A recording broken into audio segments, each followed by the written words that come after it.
దేవుని కటాక్షమును కోరాలి. కీర్తనకారుడు అంటున్నాడు, నీ కటాక్షము నాకు చూపుమయ్యా అని, నీ కనికరము నాకు ఇవ్వయ్యా అని 58 వచనంలో అంటున్నాడు, కీర్తన 119:58.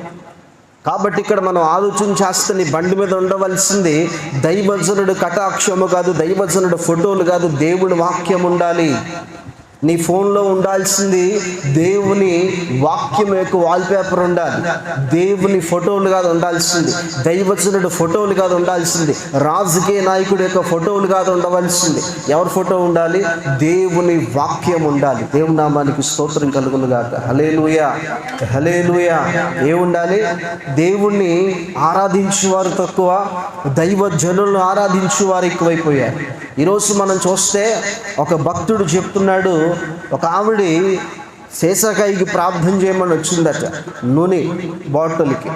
ఆ నూనె బాటిల్కి ప్రార్థన చేసేసిన తర్వాత దైవజనుడు